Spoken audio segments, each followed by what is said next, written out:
to investigate the possibility of developing a center to take care of these people. Mm-hmm. And especially in this case, especially a daycare center, mm-hmm. not a live-in center, mm-hmm. but a daycare mm-hmm. center. And we decided to go ahead with it and started looking for a facility or a place where we could do that. And we were very fortunate in that the funeral home at the corner of 9th and Iron became available when they moved to a new location, and the Catholic diocese bought that building, I think mainly to control it. Oh, yes, yeah, where the center is now. And so we talked to them, and the bishop decided that a good way to deal with it would be to let us use it for a daycare center. Mm-hmm, mm-hmm. And they did that, and they made it available without charge.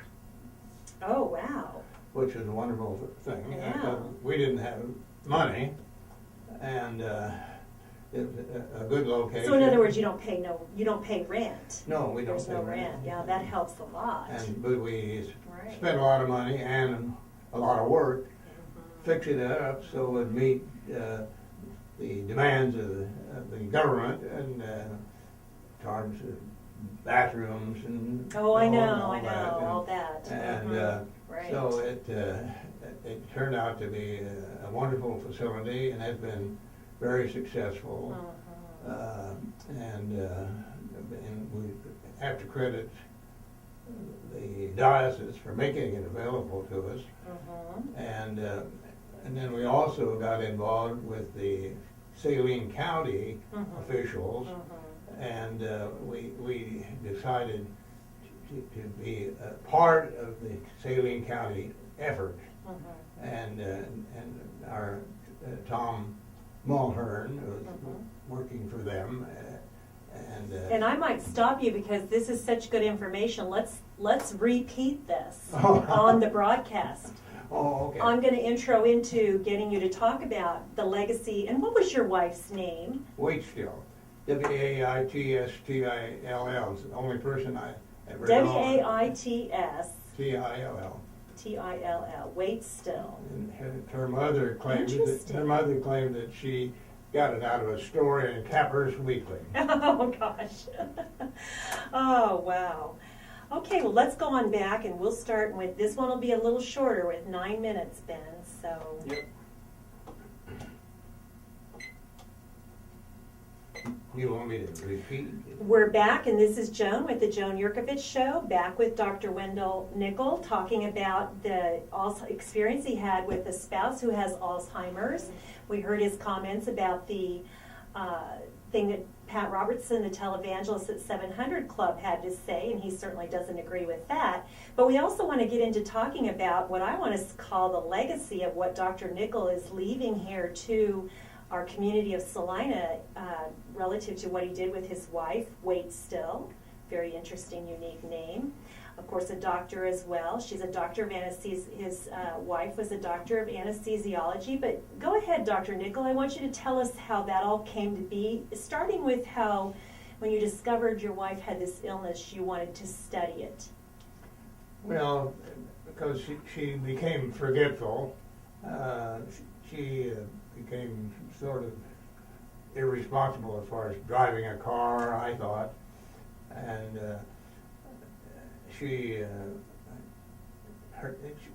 there was quite a change of personality, and one thing led to another, and then the diagnosis became more and more obvious. And so, and you talked about, of course, your medical specialty wasn't something that dealt with Alzheimer's, so you studied it, and then you yourself, if I remember you saying in our little video break here, was talked about how you formed a study group. I did. For Alzheimer's, and tell me about that. Well, it was obvious to me that a lot of these people were living at home and leading a very dull and uninteresting and basically unhappy life. And so I thought that a facility that would give them a more interesting life and a more cheerful life would be indicated. And there were many such entities in the country, but none in Salina. And you're talking about an adult daycare Yeah. where they could go and have some stimulation. Yeah. Did any of your research, when you studied this, talk about how that could help them avert some of the symptoms of their disease, or was there another motivation for that? No real evidence that happens. In fact, quite a few of our patients died while they're members of our treatment center. Right, but you could also consider then any adult daycare center being a place where a caretaker, such as yourself, has a place to take them that's safe, it's licensed by the Yeah. state, correct? And that you can have a break for yourself. Was that a necessary part, or was that real helpful to you? No, that's definitely a part of it. It's also, I think, many of these people that are at home are sitting there bored. You know, life is dull. And so our objective was to introduce them to a form of living where they could be having fun. Basically, that's what it was. Be stimulated, of course. Mm-hmm. And how did your wife respond when she began going to the day center?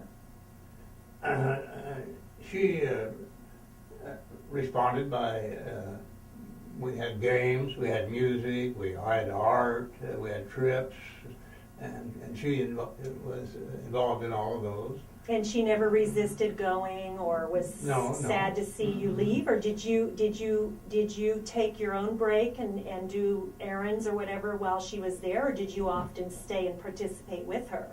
I stayed, and of course I was involved with other patients too, because by then I was retired myself, and so I think she enjoyed the facility and the activities and most of these patients seem to be happy to be there, they're having fun, and that's important. And the families seem to probably appreciate having Yeah. that service in town. And then the other, is this a nonprofit organization? Can you speak to that? It's a nonprofit organization, but we have to charge enough to make it work. As do all nonprofits. You know, Yeah. they have to pay Yeah. employees and facilities. But you said that you were granted a facility that was given to you by the Catholic Diocese. That's true. And that was given to where the center is, that it was given free of charge or no rent? Yes, no rent, no. That had to be big. Mhm. What about fundraising? Are there many efforts that continue for that, Well, since it is a nonprofit? We had our own fundraisers, and that was generally successful. The trouble was that most people who have this problem do not have insurance that will cover any kind of program like this. And I thought that might fall in the same category as like nursing home insurance. So to your knowledge, nursing home, if they have nursing home insurance. Some people have nursing home insurance. Okay, but a lot of them don't. But most people don't have that kind of insurance. And so that limits how much participation they can have, unfortunately. And they maybe just have one day a week when they should have two or three.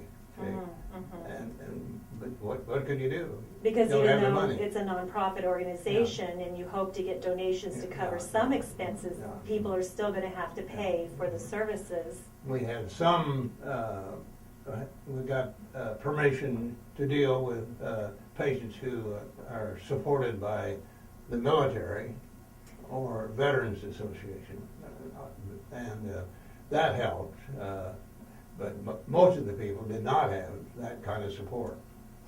Well, that's a good resource someone might not have thought of, is something with a retired military person finds themselves in Yeah. this situation, they might have it. But does the day center also accept Medicaid or welfare? Do you know? Medicaid does not cover it. Oh, Medicaid does not. Okay, okay. So you were fortunate that you had an outlet for that, and it's been a wonderful place for the community.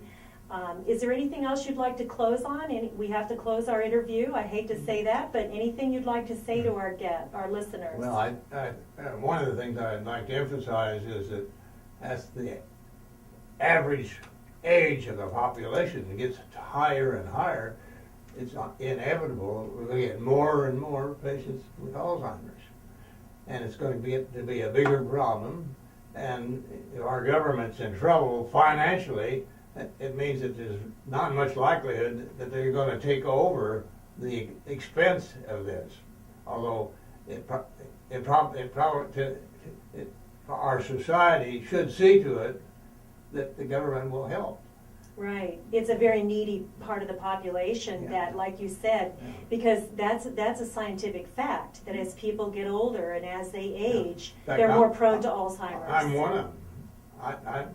I'm 85, and there's a pretty good chance I'll be one of them. Right. I've heard somewhere when I've listened to this that the cutoff is about 83, and if you hit that, anytime you get into your 80s, that it just exponentially increases your chances of that. So thank you so much, Dr. Nickell, for coming here and talking to us about this very important issue. And maybe we'll have you back sometime to talk some more. But this is Joan with the Joan Jerkovich Show, 910 KINA Salina. And please stay tuned for our next guest. This is from the Alzheimer's Association. This is the professional that will be talking to us about signs and symptoms of early Alzheimer's, as well as signs and symptoms of burnout for caretakers. And so you'll want to hear that. This is Joan at 910 KINA Salina.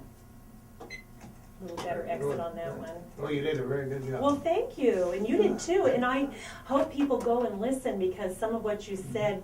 Now, who's the lady that...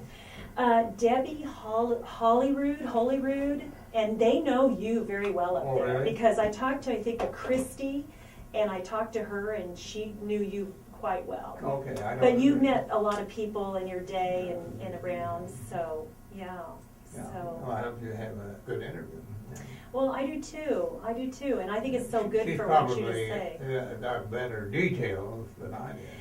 Yes, but, she can talk the research and all that kind of stuff, but you talk about living it, and your story of someone who's lived it is very different than someone who's just kind of, it's kind of like, of course, like my husband being a psychiatrist, he doesn't have to have lived mental illness, and probably couldn't have been in his profession, but still, in your situation, it's nothing like someone who lived it with a spouse to know what it's like. Yeah. Some of the patients are so sad. One person that I know quite well, his wife had it, and she was practically morbid. He had to carry her She was so in and out of the car and feed her, and sometimes it's almost more than a family can tolerate. Well, and in those situations, the daycare situation, they might need more support, or even having to go to a facility when it gets to be that difficult. And that's just a personal decision for everyone. But the other thing that I think's been so hard that I've seen with my practice as a nurse is when their personalities change so much. That's so difficult for families. Maybe they were just the sweetest little person, and then they turn just so violent. Very difficult to deal with. And it's a disease. And even though that, you were lucky too that your my wife was not difficult that to deal with, and I was fortunate for that. Well, and another difficult thing, it's good she remembered you. Of course, she was a highly intellectual woman. Of course, she wouldn't have been an MD herself if she wasn't. But I've been with spouses